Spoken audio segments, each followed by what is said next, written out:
Hello everyone. इस video में हम एक कंपनी का एनालिसिस करने वाले हैं जिस कंपनी का नाम है Jyoti resins adhesive limited. Complete fundamental analysis होने वाला है इस वीडियो में। डिस्क्लेमर और डिस्क्लोजर आपको पहले ही दे देना चाहता हूँ कि किसी भी तरीके का रिकमेंडेशन नहीं है, तो आप इसको बाइंग या सेलिंग का या होल्ड करने का रिकमेंडेशन मत समझना। और डिस्क्लोजर भी है कि ये मेरे पोर्टफोलियो में अभी नहीं है। आने वाले टाइम में हो सकता है कि मैं इसमें बाइंग करूं, लेकिन अभी ये मेरे पोर्टफोलियो में नहीं है। कंप्लीट आप एजुकेशनल पर्पज से इस वीडियो को देखिएगा, और क्या अपॉर्चुनिटी है वो हम इस वीडियो में देखेंगे। किस क्या इसके फंडामेंटल्स है, क्या इसके फाइनेंशियल्स है। हमारा जो फोकस होगा उस पे होगा। तो हमारा जो फोकस होगा इस वीडियो में वो पूरा का पूरा लर्निंग पे होगा। कैसे फंडामेंटल एनालिसिस कोई बिगनर है करना चाहता है तो वो कैसे कंपनी को देख सकता है, कैसे कर सकता है, वो मेनली हम इस वीडियो में फोकस करने वाले हैं। तो Jyoti resins and adhesive limited company करती क्या है, तो अबाउट में आप यहाँ पे देख सकते हैं कि Jyoti resins and adhesive limited is a manufacturer of synthetic and resin adhesives. तो सिंपली इसका जो ब्रांड नेम है ना, ब्रांड नेम अगर आप यहाँ पे देखोगे तो ब्रांड नेम यूरो 7000 है। इसको आपने देखा होगा कहीं ना कहीं, क्योंकि इंडिया में ये सेकंड लार्जेस्ट अपने सेगमेंट की है। सिंथेटिक एंड रेजिन्स एडेसिव में पहले नंबर पे पिडलाइट का नंबर आता है। उसके बाद ये जो वुड एडेसिव होते हैं ना, जो मेनली कारपेंटर यूज करते हैं, और वुड यानी कि जो लकड़ी लकड़ी को कैसे जोड़ा जाता है, दो लकड़ी को जोड़ने के लिए जो ग्लू यूज होता है, वो ये कंपनी मैन्युफैक्चर करती है। और ये 2006 में लॉन्च हुई थी यूरो 7000 के नाम से। ये जो ब्रांड नेम है वो ये 2006 में लॉन्च हुई थी। और यहाँ पे आप देख सकते हैं कि and now is the second largest selling would adhesive brand in India in the retail segment. Retail segment में ये सेकंड लार्जेस्ट ब्रांड है। तो काफी अच्छा इसका ग्रोथ रहा है, ग्रोथ स्टोरी रहा है। वो आगे चल के हम देखेंगे कि कैसा ग्रोथ स्टोरी रहा है। तो अगर हम इसकी मार्केट कैप की बात कर लेते हैं तो मार्केट कैप जो अभी है 1646 करोड़ का मार्केट कैप है कंपनी का। पी जो रेशियो देखेंगे आप यहाँ पे 22.3 का पी रेशियो है। अच्छा खासा पी रेशियो, यानी कि वैल्यूशंस काफी अट्रैक्टिव आप बोल सकते हैं। क्योंकि अगर पिडलाइट का अगर देखेंगे, एज वेल पिडलाइट को कंपेयर नहीं कर सकते हैं, लेकिन अगर पिडलाइट का अगर आप देखेंगे तो पिडलाइट का पी भी हम देख लेते हैं यहाँ पे कि पिडलाइट का पी क्या है। तो एक्चुअली पिडलाइट का जो पी है वो 73 पे पिडलाइट का पी ट्रेड कर रहा है। तो काफी अट्रैक्टिव वैल्यूशन आप ऐसा बोल सकते हैं कि पिडलाइट का पी 73 है, ज्योति रेजिन्स का 22 है। कंपैरिजन नहीं है, क्योंकि पिडलाइट जो है काफी अलग अलग सेगमेंट में उसके पास अलग अलग प्रोडक्ट कैटेगरी है। लेकिन फिर भी अगर इस कैटेगरी में आपको 22 का पी मिल रहा है तो मतलब वैल्यूएशन बहुत ज्यादा सस्ता नहीं बोलिएगा, तो वैल्यूएशन ठीक ठाक कहा जाएगा। तो ठीक ठाक वैल्यूएशन पे ये ट्रेड हो रही है कंपनी। वो बुक वैल्यू जो है 191 रुपीज का है। अभी करंट मार्केट प्राइस 1372 रुपए का चल रहा है। आरओसी यानी रिटर्न ऑन कैपिटल एम्प्लॉयड बहुत ही अच्छा है, 50% का। रिटर्न ऑन इक्विटी भी 37.4% का, जो काफी अच्छा है। यहाँ पे प्राइस टू बुक 7.18 चल रहा है। यानी अगर अगर ये वैल्यूशन का पैरामीटर आप देखते हैं तो थोड़ा महंगा लग सकता है, क्योंकि 7.18 का प्राइस टू बुक पे चल रहा है ये। लेकिन फिर भी ईवी लेकिन फिर भी मुझे लगता है कि वैल्यूशन जस्टिफाई है, वैल्यूशन ठीक ठाक है। ईपीएस यहाँ पे 61 रुपीज का है। प्रमोटर्स का होल्डिंग 50.8% का है। फेस वैल्यू 10 रुपए का है इस कंपनी का। आगे चलते हैं, अगर इसका हम शेयर प्राइस का मूवमेंट देखते हैं, प्राइस चार्ट देखते हैं, तो मैंने यहाँ पे पिछले 10 साल का प्राइस का चार्ट लगा रखा है, प्राइस का मूवमेंट लगा रखा है। तो 2015 से 2020 तक, 20 के आसपास कंपनी के शेयर प्राइस में एज सच कोई मूवमेंट नहीं देखने के लिए मिला था, क्योंकि वहां पे फंडामेंटल्स और फाइनेंशियल सपोर्ट नहीं कर रहे थे। लेकिन 2020 में अराउंड आप मान के चलो 2020 के अगस्त में ऐसे तो 50 रुपए के आसपास भी ट्रेड हो रहा था।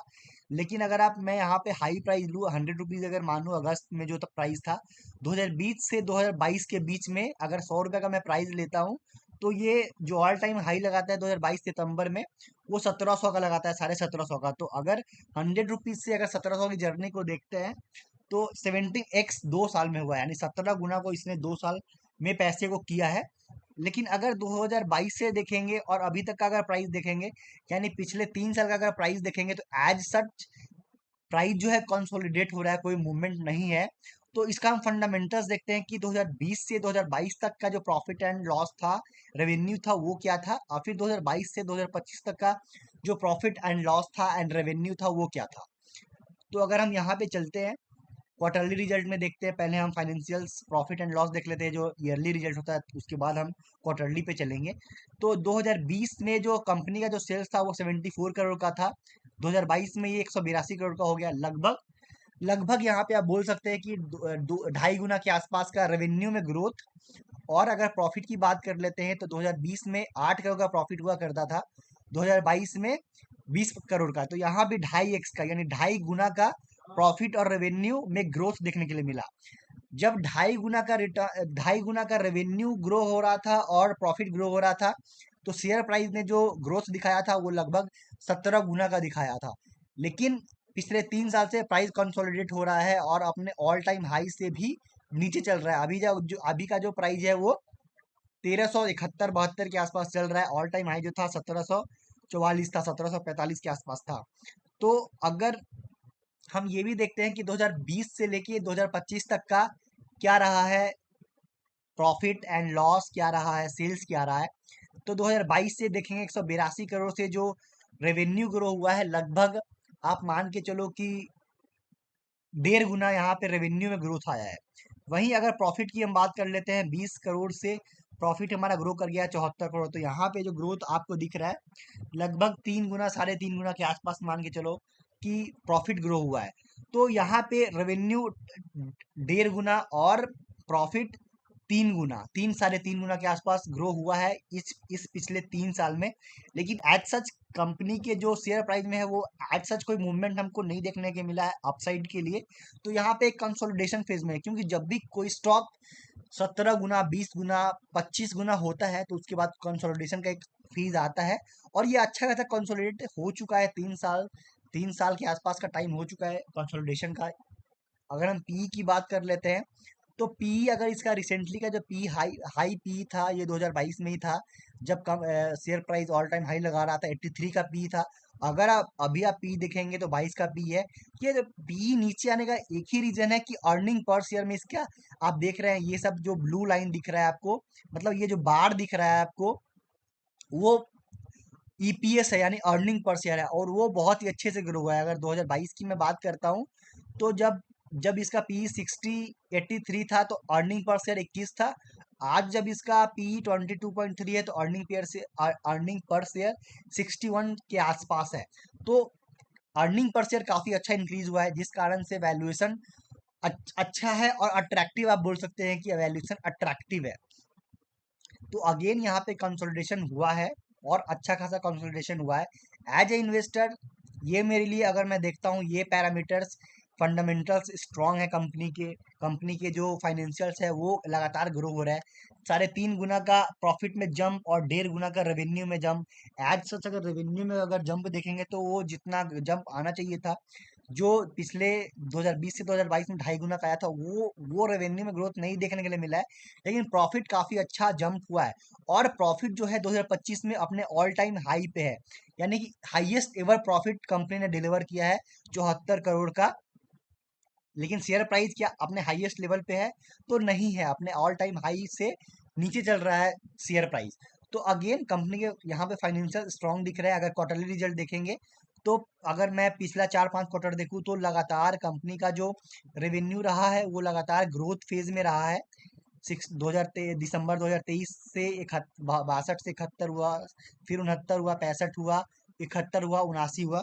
तो अच्छा खासा ये जो ग्रोथ है रेवेन्यू में आपको थोड़ा बहुत अच्छा खासा ग्रोथ नहीं दिख रहा है, लेकिन फिर भी ठीक ठाक ग्रोथ आपको दिख रहा है यहाँ पे। अगर नेट प्रॉफिट की बात करूँ तो नेट प्रॉफिट लगातार ग्रो हो रहा है, मतलब कंसिस्टेंट ग्रोथ यहाँ पे आपको देखने के लिए मिल रहा है। 16 करोड़ से 2023 दिसंबर में 16 करोड़ का प्रॉफिट था, और मार्च 2025 में 20 करोड़ का क्वार्टरली यहाँ पे आपको प्रॉफिट दिख रहा है। 20 करोड़ का क्वार्टरली प्रॉफिट मार्च 2020 में, जो 20 करोड़ का प्रॉफिट था पूरे साल का 2022 में। तो अगेन कंपनी ने काफी अच्छा से ग्रो किया है, कंपनी के फाइनेंशियल्स काफी अच्छा से ग्रो हुए हैं। अगर यहाँ पे मैं कंपाउंड सेल्स ग्रोथ को देखता हूँ तो पिछले 10 साल में 27% का कंपाउंडेड सेल्स ग्रोथ रहा है, पिछले 5 साल में 31% का सेल्स ग्रोथ रहा है। प्रॉफिट ग्रोथ की अगर बात करते हैं, पिछले 10 साल में 80 करोड़ का प्रॉफिट ग्रोथ रहा है कंपाउंडेड, और 5 साल में 56% का कंपाउंडेड प्रॉफिट ग्रोथ रहा है। तो ग्रोथ सेगमेंट में देखेंगे तो काफी अच्छा से कंपनी ने ग्रो किया है। वही अगर स्टॉक का अगर कैगर देखते हैं पिछले 10 साल का तो 77% का है, 5 साल का 104% का है, 3 साल का 20% का है, और 1 साल का अगर आप कैगर देखेंगे तो 3% का है। आरओई भी अच्छा खासा ग्रोथ, आरओई मैंने ऑलरेडी आपको बता रखा है कि 37% का लास्ट ईयर का आरओई है जो काफी अच्छा है। उसके पहले 3 साल का आरओई था 45% का। आरओई मतलब होता है रिटर्न ऑन इक्विटी, और ये कंपनी के ग्रोथ को कि अपने इक्विटी पे कितना रिटर्न्स जनरेट कर रही है कंपनी वो दर्शाता है, तो वो भी काफी अच्छा सिग्निफिकेंट है। अगर हम बैलेंस शीट की बात कर लेते हैं तो कंपनी यहाँ पे बोरोइंग्स नहीं दिखेगा। ये मुझे काफी अच्छा लगता है, किसी भी कंपनी में अगर बोरोइंग्स कंपनी के जीरो है तो वहां पे अगर मान लीजिए अन कोई भी ऐसा सिनेरियो आता है या कोई भी ऐसा सेक्टर में या कंट्री में या वर्ल्ड में कोई भी ऐसा प्रॉब्लम आता है, जस्ट लाइक अगर मैं बात करूँ एग्जांपल दूं कोरोना कोरोना काल का, तो वहां पे काफी ऐसे कंपनी बैंकरप्ट हुए थे जिनके ऊपर डेट बहुत था। तो यहाँ पे कंपनी के ऊपर बोरोइंग्स नहीं है, जो काफी पॉजिटिव साइन होता है। अगर कंपनी के पर्सपेक्टिव से बात करें और अगर इन्वेस्टर के पर्सपेक्टिव से बात करें तो ये काफी अच्छा है कि कंपनी के ऊपर कोई बोरोइंग्स नहीं है, यानी कंपनी को इंटरेस्ट पे नहीं करने हैं, जो काफी अच्छा है। अगर रिजर्व्स की बात करें तो 217 करोड़ का रिजर्व है कंपनी के ऊपर, 12 करोड़ का कंपनी का कैपिटल है, इक्विटी कैपिटल है। वहीं अगर हम फिक्स्ड एसेट की बात कर लेते हैं तो 48 करोड़ का कंपनी का फिक्स्ड एसेट है, जो काफी ठीक ठाक है, काफी अच्छा है। अगर हम यही बात कर लेते हैं कंपनी के कैश की, जो कंपनी के पास कितने कैश पड़े हुए बैंक्स में और कैश इक्विवेलेंट्स की बात कर लेते हैं तो 153 करोड़ है। 153 करोड़ कंपनी के पास कैश और कैश इक्विवेलेंट्स में पड़े हुए हैं। अगर मार्केट कैप अगर यहाँ पे देखते हैं तो कंपनी का मार्केट कैप 1646 करोड़ का है, यानी 1646 करोड़ का मार्केट कैप है कंपनी का, और कंपनी के पास बैंक्स में और कैश इक्विवेलेंट्स में अच्छे खासे अमाउंट पड़े हुए हैं, 153 करोड़ पड़े हुए हैं, जो काफी प्लस पॉइंट होता है, काफी पॉजिटिव। ये मैं हमेशा देखने की कोशिश करता हूँ जब भी किसी कंपनी में इन्वेस्टमेंट करता हूँ, तो वो कंपनी डेट फ्री है, कंपनी के पास कैश अच्छा खासा पड़ा हुआ है, तो वो काफी हेल्प करता है कंपनी को ग्रो करने में। कैश फ्लो की बात करूँ तो कंपनी का जो कैश फ्लो है मार्च 2025 का वो पॉजिटिव में है 12 करोड़ का। 2000 मार्च 2024 में ये जो कैश फ्लो था वो और भी अच्छा था, 24 करोड़ का पॉजिटिव था।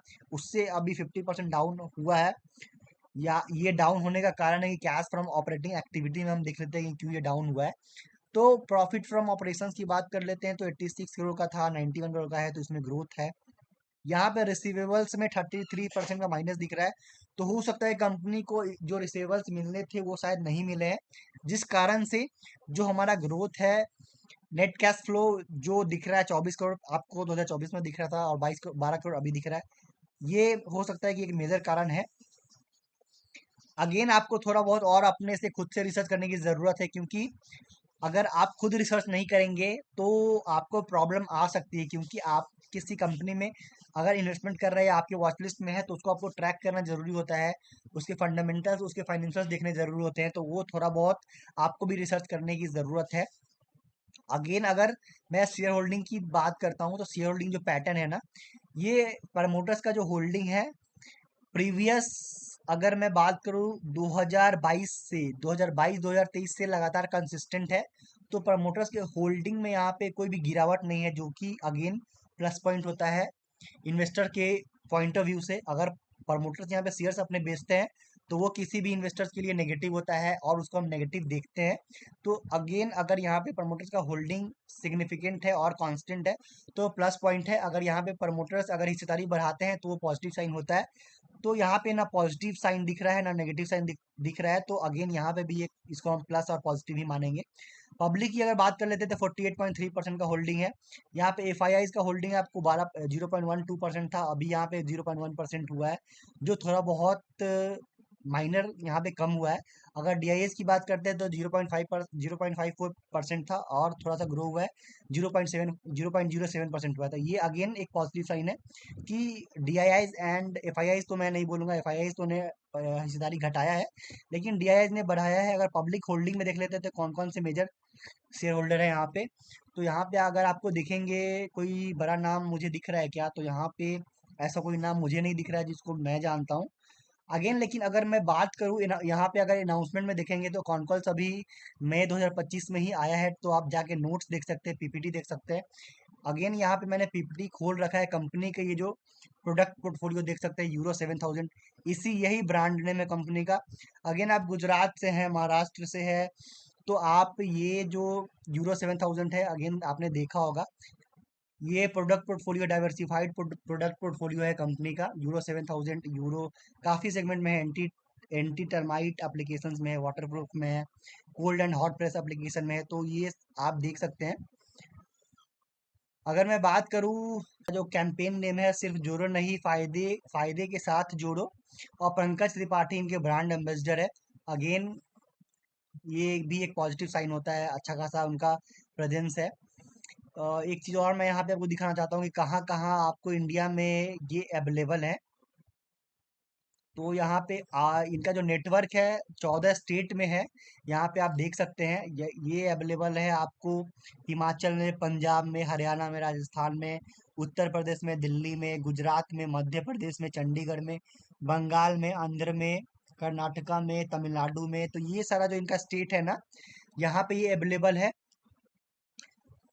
अगेन अगर मैं बात करूँ कंपनी के जो आरओई है, मैंने बता दिया 35% का रिटर्न ऑन इक्विटी है, जो काफ़ी पॉजिटिव है। ROC return on capital employed 50% का है। सेकंड लार्जेस्ट ब्रांड है इंडिया में, तो यहाँ पे आप देख सकते हैं would adhesive brand in India, retail segment में है। कंपनी बहुत पॉजिटिव साइड है कि कंपनी डेट फ्री है, तो कोई भी डेट नहीं है कंपनी के पास। अगेन अगर कंपनी के अगर मैनेजमेंट को देखेंगे तो जगदीश सेन पटेल चेयरमैन है इस कंपनी के, और ये फाउंडर भी है, 1994 से कंपनी के साथ है। उत्कर्ष जे पटेल कंपनी के मैनेजिंग एग्जीक्यूटिव डायरेक्टर है। तो आप इनके बारे में जाके देख सकते हैं, इनके बारे में जाके और भी डिटेल में आप रिसर्च कर सकते हैं। अगेन अगर मैं बोलूँ तो ये कंपनी फंडामेंटली काफ़ी स्ट्रांग दिख रही है। अगेन कंपनी के फंडामेंटल्स और फाइनेंशियल्स काफ़ी ग्रो हुए हैं पिछले 3 साल में, लेकिन कंपनी के स्टॉक प्राइस में कंसोलिडेशन दिख रहा है। आने वाले टाइम में हो सकता है कि आपको एक यहाँ से ब्रेकआउट दिखे और अच्छा खासा आपको ग्रोथ आता हुआ दिख सकता है। तो ये मेरे वॉच लिस्ट में है। बाकी वीडियो कैसा लगा है कमेंट करके बताइएगा। क्या ये company Jyoti resins and adhesive limited आपके भी वॉच लिस्ट में है?